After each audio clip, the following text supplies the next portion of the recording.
Hello everybody, welcome to our presentation here coming to you from London. My name is Peter Menzies and I'm one of the CFA Program instructors here at Fitch Learning. And it's a pleasure to be with you this day as we go through the CFA Program, the common pitfalls and how to avoid them.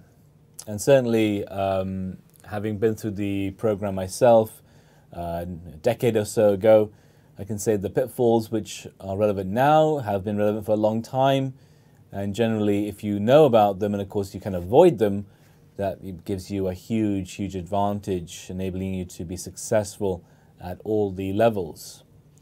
So we've got say some information coming at you, and I'll talk you through what what the main points are.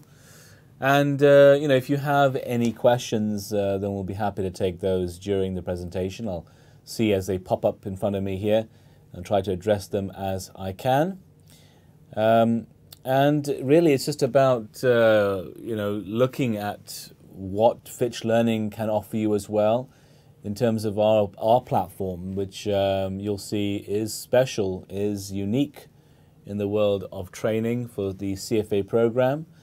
And you can have access to that through us. You can have access to classroom material and other review material as you get close to your exam. So, I mean, there's a lot of things that we can have a look at. But why don't we just start? Hopefully you can all hear me and see what we're doing here. Let's start with a look at our agenda. So, basically, studying with Fitch Learning. Why use Fitch Learning? What do we do? And then getting into the main part, which is the actual common pitfalls of study. We would address each one in turn and have a look at why so many delegates fall down in these ways.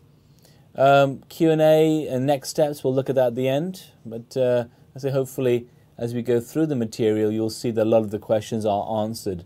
So, you may want to just find out what is being covered, and then maybe your questions are all answered anyway.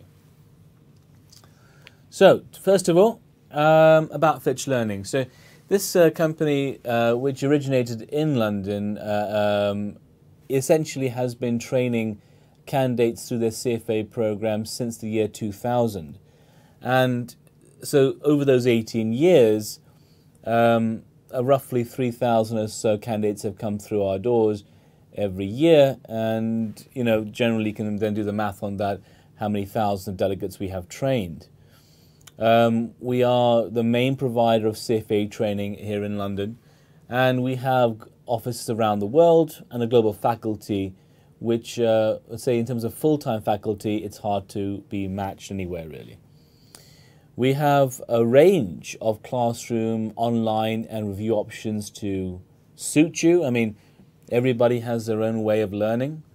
Personally, I used to like to come to classrooms just so I could get a feel of what other delegates were struggling with and to discuss how they were approaching things. But others are perfectly happy just to do everything themselves online, at home. Just give me the material and that's it, let me get off and do it. So there's a range of options.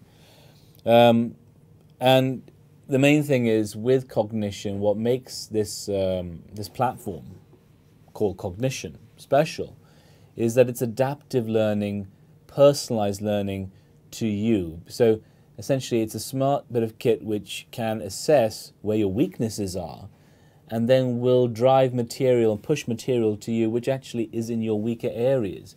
Not just generally any area or do all the questions of every area. If you're naturally good at something, it can work it out quite quickly, and then you will then be pushed onto something which maybe you're not so good at.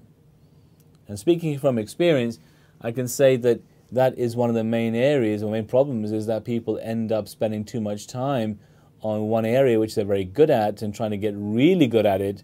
And in fact, they miss out areas which they are weak or not so good, and they don't get a good broad range of all the topics. And especially if you're taking the level 1 program, there you will find that a good range of knowledge is far more important than, shall we say, excellence in a fewer areas. Now, what we'll have a look at here is, well, firstly, why do you want to use the cognition portal? Well, I think we've already said.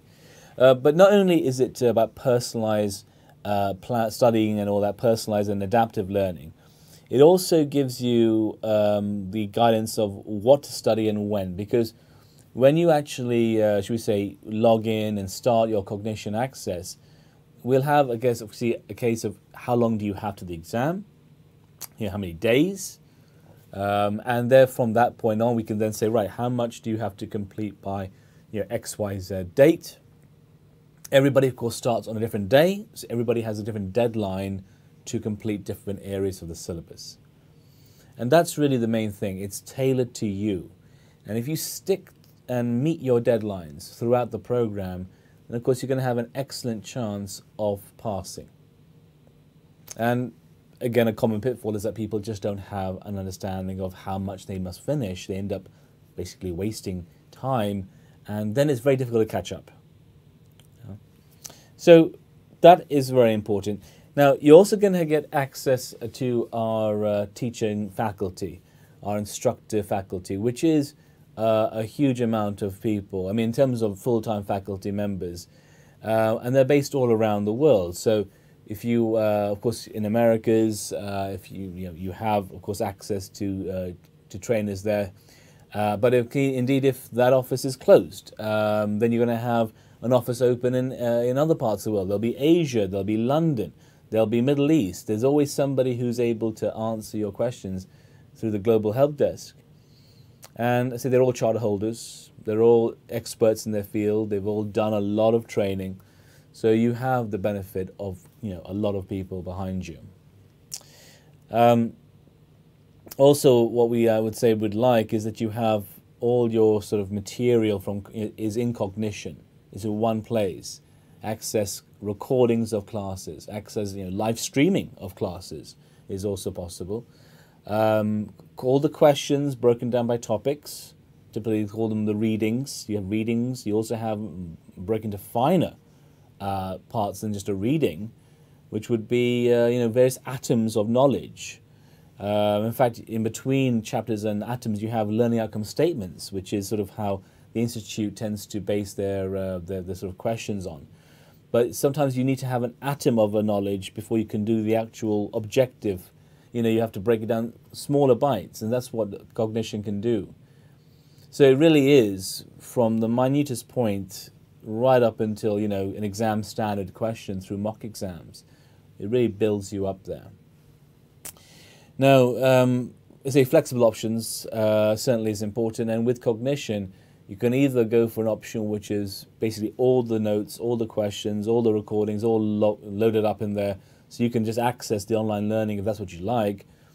But if you were somebody who would like to see live lectures, have that classroom experience, then you can pay for that version, which is with the live lectures streamed to you as well. Now, here is that list we were talking about. I mean, in terms of the top common pitfalls. And if you have a look at it with me, what we're going to do is we're going to address each one in turn anyway. But you can see sort of from the top there, don't study enough hours right away. So we'll have a look at each one of these, and we'll decide and we'll understand, I should say, why is it such a problem? Okay, so why don't we start with the first one there? Don't study enough hours. Now, the CFA Institute recommends that you do 300 hours of study per level of the CFA program. Now that is therefore 3 levels overall, currently makes up the entire program, and level 1 therefore 300 hours, and then for 2 and for 3 300 hours. And the question is, well, what exactly does that break down to? Because if you think you've got 6 months, 5 to 6 months really.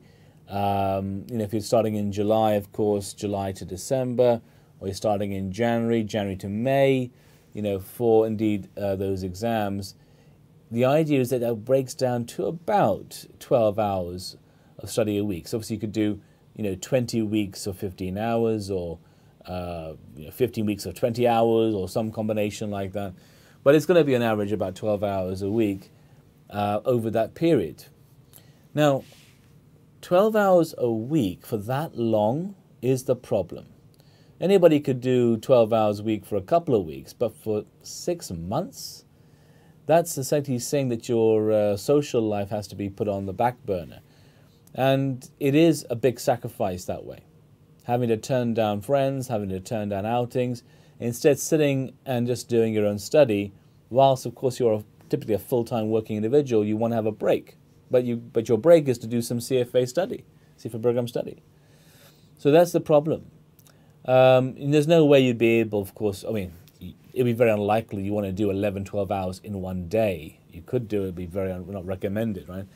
It's better to break it up into a couple of days or indeed some evenings of the week and then hours on the weekend. So you're giving up, again, a sacrifice. We would say that with cognition, the main thing is that it doesn't lock you into a long study plan. If you like, a long study hours. You know, you can do micro-learning. You can do, you know, what I would say 5 minutes spare. You can watch a 5-minute bite-sized video and do some questions on that video. And that's all you've got, a lunch break in your office. Or you've just got half an hour or so you want to just do before you go to bed. You've got that time just to knock out a couple of stuff and, you know, bite-sized videos, like I say, questions. It's great. So you feel good that I'm not just haven't done nothing. I've learned something today and I'm building my knowledge.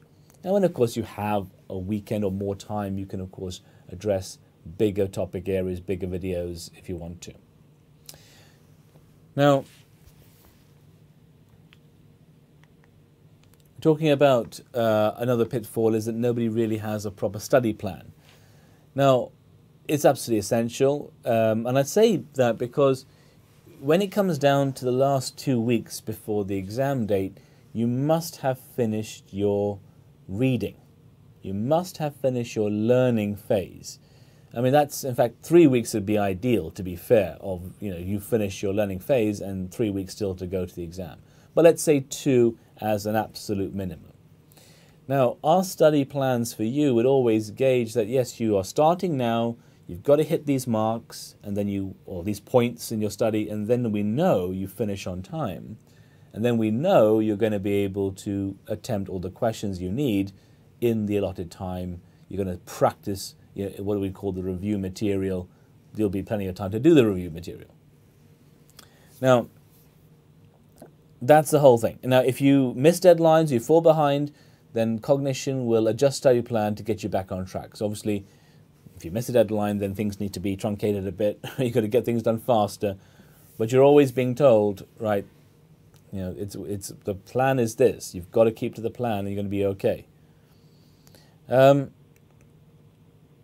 It makes such a difference, you know, being able to actually sit down at the end of your long learning phase and start reviewing material. Suddenly things come together in a way which you never expected. And that's only possible if you stick to the plan.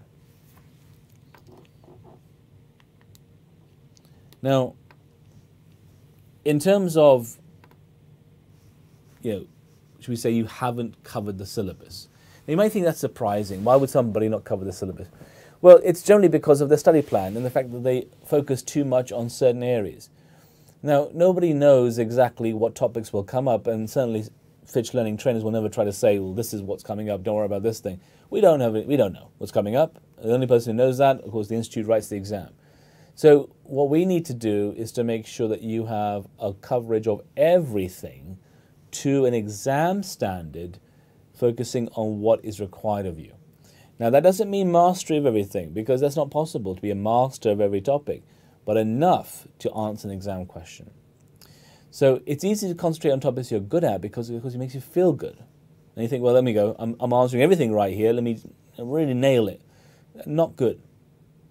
Not good. Fitch learning tool, like I say, adaptive learning, will say, right, you've got 10 questions, say, on statistics or something, probability, and you spent years at university on probability. You ace all those 10 questions. It'll say, right, let's stop there. You have shown mastery of this topic for now. Move on to the next topic. Don't do another 50 questions on probability, which generally you're going to get right as well. Move on to something else, which you may not be as good at. Okay? So it's about mastering all the topics, of course, especially the ones that might bring you down.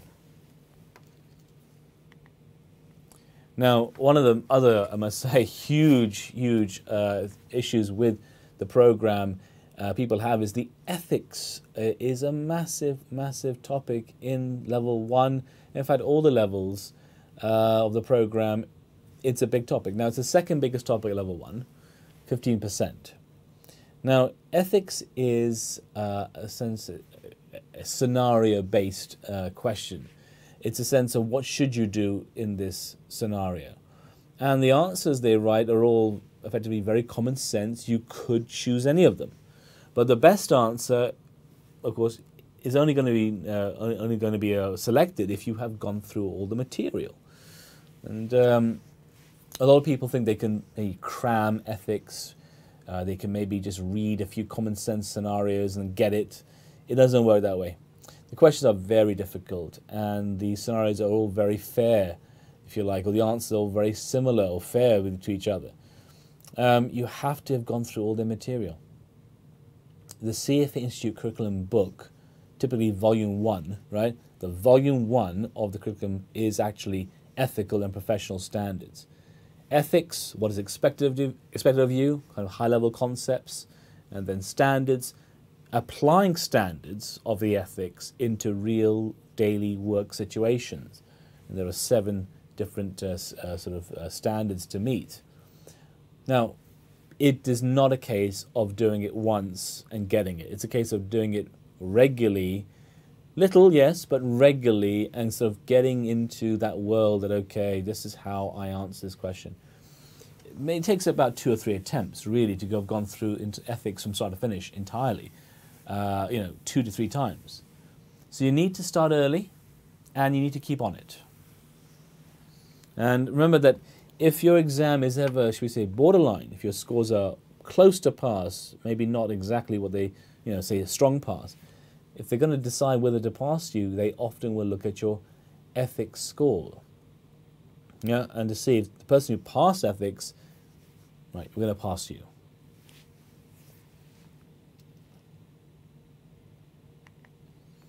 Now, this is true, of course, of any exam, but lack of exam practice is a common pitfall. And again, it boils down to that you just didn't give yourself enough time. You didn't finish the learning phase to do what we call the review phase, which of course includes looking at exams. Now, you need to have time, but you also need to have enough of material to go through. So our online question bank will help you master the curriculum and make sure that you're tracking your progress, you're on track. And the next step is to assess your knowledge, see if you can recall this knowledge. Mind maps will kind of show what you should have been able to link by now, which topics go where, and to the big story, right? The big picture looks like this. But the mock exams are key. Now, the real exam, I should say, is in fact 2 3-hour papers, and it's vital that you get used to the just sheer pace that you have to work at. Physically and mentally exhausting. And again, you need to have plenty of mock exams. Now, Fitch Learning, for example, can provide you with at least 5 mock exams. We might even give more than that, but 5 mock exams this year. And, you've got a chance to sit one in a proctored situation, so with actually invigilated and, timed in a room with everybody else. That's nice to simulate the real day, right? All the stress. And using an HB pencil, using the Scantron mark sheets, all of that. So Fitch Learning can simulate the experience for you if that's something you want to come to. But if you can't, it doesn't matter. You'll have access to it online anyway, all the mock exams. So yeah, I personally think the main thing here is to make sure you have good detailed answers in a mock exam, so you can learn what you need to learn from like that, and certainly we write detailed answers to all of our questions, referencing where it comes from in the syllabus as well. Yeah, so of course a common pitfall of can't pace yourself. You need to, of course, you need to basically commit to the pacing of your work. You need to commit to basically doing the hours per week. You can't effectively look to overload too much at the end. So you've got to start early enough. we recommend that you increase your study time. You will be, I think, generally like any athlete almost really, you start out doing a certain amount of work and you generally get better and better at it, stronger at it. So you can increase your workload as you go through the exam, but don't overload yourself clearly at the end. It would be, of course, very helpful if you are able to take a holiday, take time off the week before the exam, so you are able to shut everything out, work pressure, shut it all out, and just look at our review material. I certainly remember I did that every single year. I try to block out that week before the exam. I knew I would need it, and I knew I'd be too nervous to do anything else anyway. So it was kind of might as well just have the week off to just go at it and hopefully be successful. Now, another issue that a lot of the delegates that we have tell me about is that they didn't actually know the calculator given for the exam could actually do so much of the work for them. So when it comes to calculations, the official CFA program calculator, there's basically the Texas BA2 Plus picture here. You also have an HP version as well, 12C there. But the main thing is that the calculators can take care of a lot of the, should we say, foundation type calculation stuff out of your picture. You don't have to worry about calculating NPV or IRR from scratch or doing, I don't know, some kind of variance or standard deviation. You just need to know how to access the right function, put the numbers in quickly, and then off you go, start working out your data. So don't waste any time on the real day on something which a calc could do you in 1 minute. You're taking 5 minutes, right? That's crazy. So there are some really good functions here, like amortization of a bond or interest rate conversion, effective rates to simple rates or back again, depreciation, like accelerated depreciation, you say data and stat for things like variance, covariance, etc. And TVM, of course, discounting money. I mean, these are all shortcuts that you can learn. If you are unfamiliar with the calculator for the CFA program, I urge you to check out this link at the bottom here. That's useful right there. So www.fitchexamprep.com/calculator guide. That will give you basically whatever happens, just look at that. That's really nice, free, have a look. How does the calculator work? Get the best out of it. Yeah.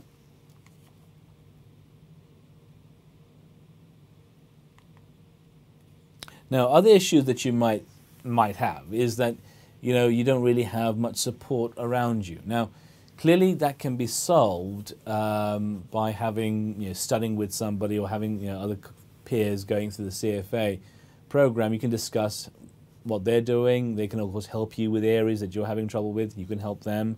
So that's always good, right? Peers can push each other on. But also, like I said, you've got a global full-time faculty of trainers, which will be on hand, whenever their office is open, to answer your questions. And we basically get earmarked days to answer help desk queries, especially the last 2 weeks. So you can be sure of getting a quick turnaround on that, whatever happens. You can be sure.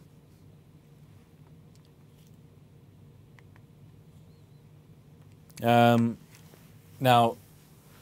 a lot of our delegates, a lot of our guys that we train, of course, they are good exam takers. They know how to get through an exam. They've done that all their life, of course. It's the nature of the way it goes. But we always tell them that, wait a minute, don't try and cram the CFA program because it's not possible. It cannot be passed this way because there are so many chapters. There's 6 volumes of books. There are 60 readings, so basically 60 chapters, and then each chapter will alone have its, say 30-odd learning outcome statements. So it really is a case of a marathon, not a sprint. You cannot try and sprint through this thing in a quick time. You're going to take your time. It is long distance. Of course, as I'm sure you know, learning answers to our questions will not work. Learning answers to questions never works because you won't be getting the same question again on the real day. But clearly, you want to know that the questions you're being tested, or the questions you're getting from us, are going to be the ones which are considered to be key areas. And that's right. Based upon our experience, that's how we write these questions. So by the way, in case you're wondering, does the Institute publish past papers? Well, only for level 3 of the program. And that's because of the written section in level 3. So you basically get to see what a kind of ideal kind of questions you might be getting for the essay. But level 1 and 2 is entirely multiple choice, and is it 3 options, no negative marking, right? So there's no need to give you a past paper because you just learn the concepts. So you can't get access to past papers. And in many ways, the syllabus having changed every year, it almost could be misleading if you grab a past paper and think, well, let me go through all of this, because you could be focusing on topics which are not in your syllabus. You're entirely wasting your time. Surprising, I found when I did the level 1 program, is that so much of the exam is actually understanding and narrative and not calculation based. Because like I said, the calculations you can take quite quickly with the calculator. So what's your work? Your work is, what is the purpose of this calculation? What are the pitfalls of this calculation? How can you improve this calculation? The narrative around it, which you can't get from the calculator. So let's say 70% maybe of the exam is narrative, not calculation. So it's vital, of course, that you understand the topics, not memorize the content, because again, you're going to be asked to think about it in a different way. Now, Fitch learning, the cognition will provide you with a wide variety of questions so that you understand each topic back to front. But like I say, you just need to be diligent and continue with it. Now, the exam day itself, of course, as any exam day is going to be nerve-wracking. You will be nervous, so will everyone else, right? So will everyone else.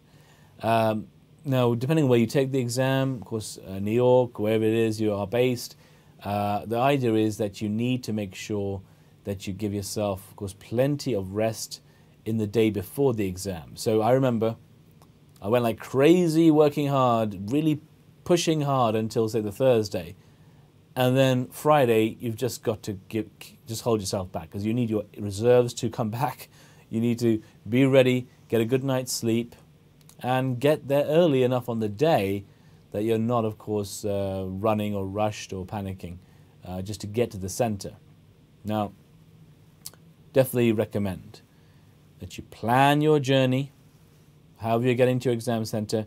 You have to take a printout of your exam ticket. You've got to take your ID, your passport. And it's amazing how many people, unfortunately, they don't leave with enough time to reach the center. And for example, in 8:30, it would be the time where the doors of the exam room are closed for the exam to start at 9 o'clock, because it takes half an hour for the proctor to go through all the instructions. Now, if you haven't got into the room and registered by 8:30, you are late. And you will not be allowed to get into the exam room until after the exam has started, so possibly having lost about 10 minutes at least on everybody else. So you can see, huge importance. Now, one exam will be from 9 to 12. You'll then be given a lunch break. You'll probably actually get out of the exam room by about 12:30, and you'll have to be back registered 1:30 for a 2 o'clock start, 2 to 5, right? Another 3 hours. So you having to be absolutely disciplined with your timing. Getting there, performing in the exam room, having your lunch break, refreshing, coming back, going at it again. By the time you finish at 5 o'clock, you need a break. You deserve a reward for your hard work. Now, I would say that, remember, you don't need to get every question right. So if you find that you're struggling with a question, don't let it zap your confidence, right? It's not relevant to have got every question right. 70% generally regarded as being enough, right? You don't have to pass every topic, but if you're getting 70% or above in every topic, you're going to pass. You're going to pass. There's no negative marking, so obviously do answer every question. Recommend, of course, that you start with your strongest topic. I mean, the exam is compartmentalized. It does start with the ethics, it then goes to quants, it then goes to economics. I mean, there's a certain order of the topics which the exam follows, but that means that you can, of course, then just pick whichever topic is your best and just go there. You don't have to like hunt around for where's my best topic, you know. It's all nicely in the contents page. Okay, questions, you know, 26 to 36 are on this. Okay, thank you. I'll go and do those. Now, start with your strongest topic and move on through. And remember to watch your timing. You have to pace yourself, right? Now, the CFA Institute has very clear instructions about exam policy, and you must follow the rules to the letter. I mean, an example is that you have to bring all your own equipment, right? Your pencils and calculator. You can't borrow anything at the exam center. So if you turn up without material, you can't expect that anyone's going to help you. Plus, you basic things like you can't have food and drink at your exam table. So don't think about, I'll just eat and munch away while I'm having my exam. No, you don't bring any food or water into the room. You sit there at the table without any refreshment. Also, the proctors will make it clear that when they call time, when they ask you to put your pencils down, you must put your pencils down. If you're found to be writing after they call time, that would be cheating, and of course you could have your exam cancelled. These are kind of the strict instructions they give, okay? I say here, it is certainly a challenge, but we are with you. If you commit, we can commit with you. It is an absolute commitment from both sides. Well, what you have to decide is, do you want that commitment? Why are you here? Because the CFA program is like the gold standard in finance, and you want to set yourself apart from everybody else. But the catch on that is, of course, you have to give up your social life for quite a few months. That sacrifice, if you're willing to do it, then here is what we could give you. The actual Fitch Learning CFA program, we have a variety of courses, which, if you have a look here, we have full classroom courses. Now, classroom would be 9 to 5 in a training center. And this could, I say 9 to 5. 9 to 5, it's a daytime course. Evening classes, usually about 6 o'clock to 8:30. And of course, you have weekends as well, Saturday, Sunday, again 9 to 5. There are also intensive courses, which would be 5 days, full days, 9 to 5. Intensive means usually twice the pace of a regular classroom. So for example, if we would take 10 days to cover all the material in a regular classroom environment, the intensive does the same in 5 days, but clearly only picking the most key areas. Puts responsibility on you to do a lot of stuff yourself, though. However, if you're doing evenings, so an evening is effectively half a day. So, for about 3 hours, you're covering material in the evening. So rather than 10 days, you do 20 evenings. That's the math on it. Now, we have training centres in London, as you can imagine, both in the City of London, the old city, and in the newer Canary Wharf in the east of London. We have training in both places. In New York, we have training suites as well. And you might decide that, yes, I'd like to come to that. Then please, I'll give you the details. You can contact our learning advisor and they'll tell you about availability. However, if you prefer not to, you just want to basically be in the comfort of your own home and do the questions there, then cognition, purely cognition, could be what's right for you. I must say that if you go for classroom courses, you get cognition anyway, okay? You always get cognition anyway. But if you just want cognition, that's your online learning. And you can have it, guys, in terms of just pre-recorded classes and, all the questions, everything, but no live lectures. You could have without the live lectures or with the live lectures. Your choice. Once you get into the final month of your study, pretty much everybody will have to have finished their learning phase. And then they get into the review phase. Now, the review phase is basically 2 days of classroom study. 2 full days. Classroom study means 4 evenings. And this will be live and also online, possibly if you have having access to online cognition, then you can watch that. Now, we run the 2-day classroom in places in London, also Edinburgh, Frankfurt. You can see the major European financial hubs there. Also in Boston, Toronto, New York as well. So if you're thinking, well, what I'd like to do is use the cognition for my learning phase, when it comes to review phase, revision or review phase, yes, I want to come to a classroom, then maybe check out that 2 days of basically question practice. But not questions you've done before, right? New set of questions and hard questions. Ethics will be covered as well, you see. So things which you might want to just have a trainer live with you at that time. Alternatively, the online review kit is also there, so you don't attend the classroom, but you have all the, should we say, material. An example would be mind maps to effectively see what the overall structure of the program was. You've also got, importantly, the what you call the final countdown, which is all of the key formulas and facts in one handy book. It's only helpful, of course, really, if you've gone through the material, but it just gives you such wonderful little snippets of facts and formulas and things where, I really liked it myself. I thought, this is great.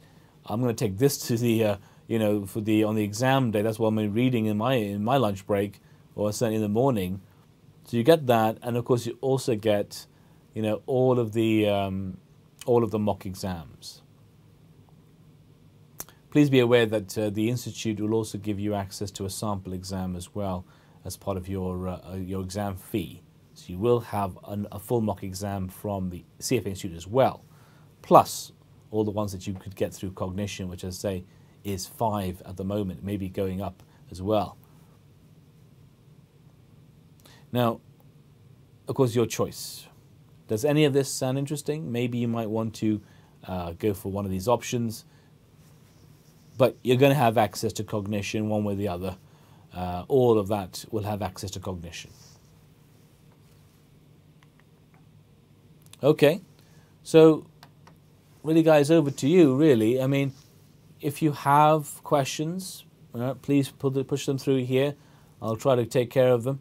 And if I've answered your questions, I'm glad.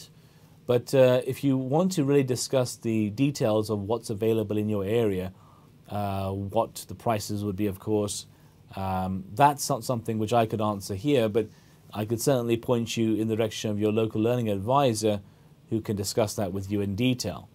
So you can see that for the Americas, guys, we have Evan Martle there. Please do contact Evan on the email address, so you can contact by phone. And for Europe, we have Steve Brady. Again, the details for you. Now, whether you choose in the end to use us or not, as someone who's been through the program, I can just say that, good luck to you. And I hope that you do embark on the CFA program, whether you use us or not. I think it's an excellent program in the long run for a career. You will have to commit, but you will also distinguish yourself. And it is a very valuable, I think, valuable program in the long run. The types of things you learn really does give you flexibility in your career, I believe. Okay, everyone, so like I said, those are the details for you. If there are any questions, please let me know. But if not, I want to thank you for joining me, and I wish you all the very best in your studies. I may see you at some time in the future. Okay, thanks very much, guys. Thanks very much for joining me. Bye for now.